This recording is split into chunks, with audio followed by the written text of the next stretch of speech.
bagus sendiri baru memang nyala. Oke masalah. Oke, maksud Kok boleh om tak rekod?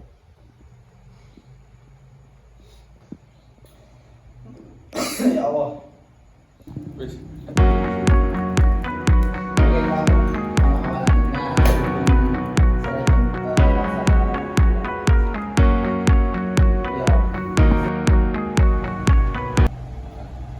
Eh, aku mau nanya nih.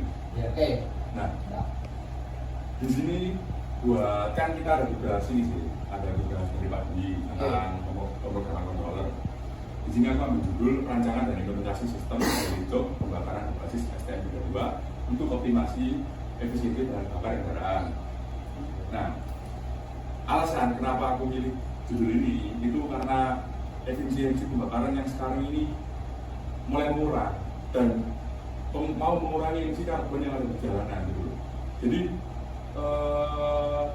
penelitian ini itu mau tak buat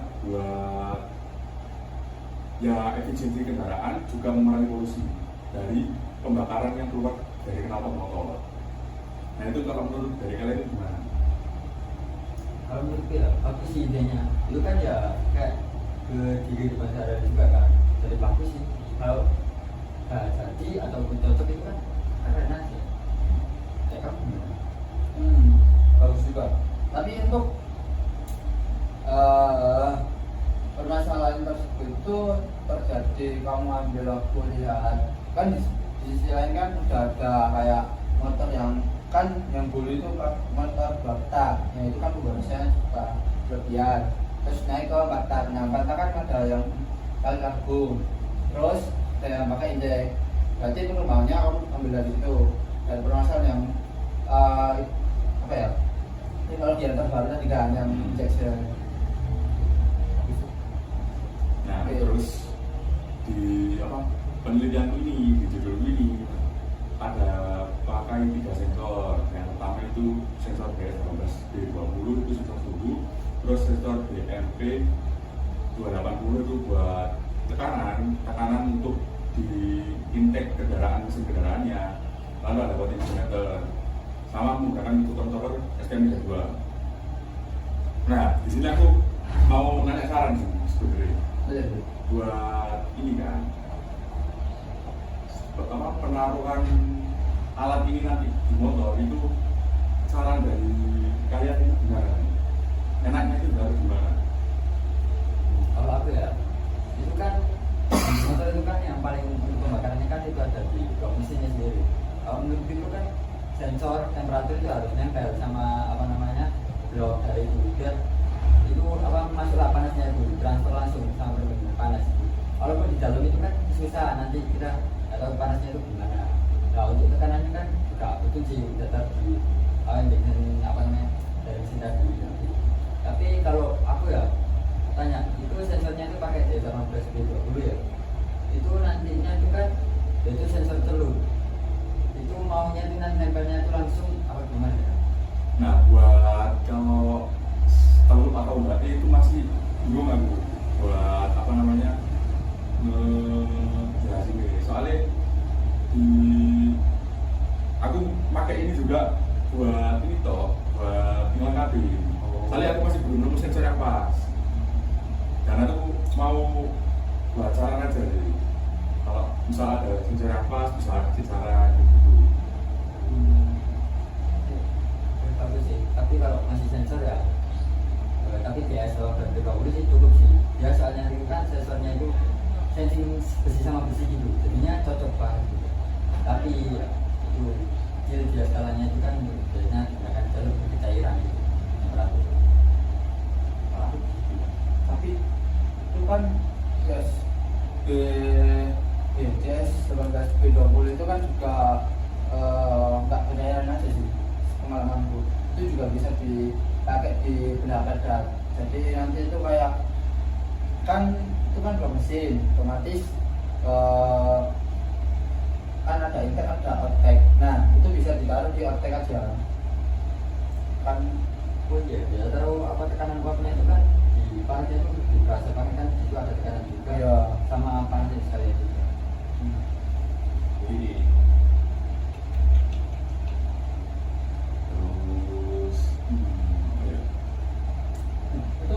potensiometer itu fungsinya buat apa? Nah, potensiometer ini nanti digunakan sebagai feedback posisi dari aktuator.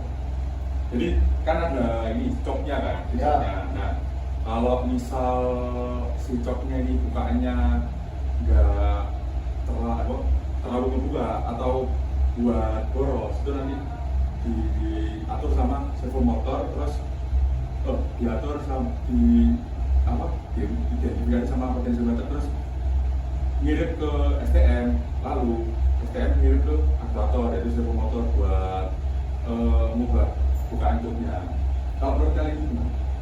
Apa dengan kurang gimana? Kalau begitu kenapa nggak kamu ini aja potensiometer itu anggap aja itu gas spontan. Nah jadi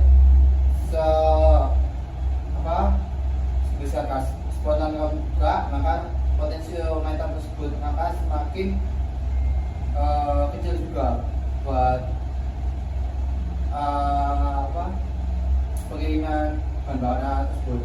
Jadi nggak perlu lagi untuk mengatur si potensiometer, otomatis kamu pakai gas spontan yang untuk gas di sebelah motor tersebut aja. Oh, jadi ikut dari ini gasnya. Ya kalau bisa.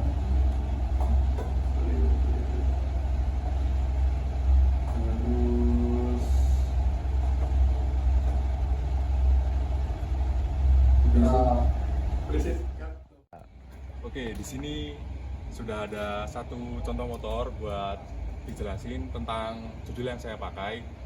Untuk sensor dan microcontroller yang saya gunakan itu mau diletakkan di mana. Nah, yang pertama ini ada motor Honda GL tahun 2004. Di sini masih menggunakan karbu. Nah, yang sensor yang pertama saya gunakan yaitu sensor DS18B20 atau sensor suhu. Nah, untuk sensor suhu rencananya mau saya pasang di blok mesin. Karena apa? Karena untuk bisa mensensing suhu mesin kendaraan. Lalu yang kedua ada sensor MP280 atau sensor tekanan. Nah, rencana saya mau saya letakkan pada luar bodi motor supaya bisa mensensing lingkungan di sekitar untuk berjalannya mesin. Lalu ada microcontroller.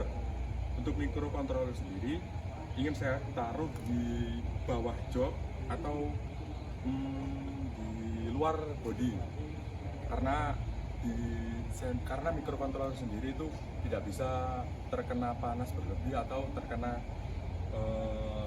air ya, jadi harus terlindung dari cuaca luar. Lalu saja ada potensiometer.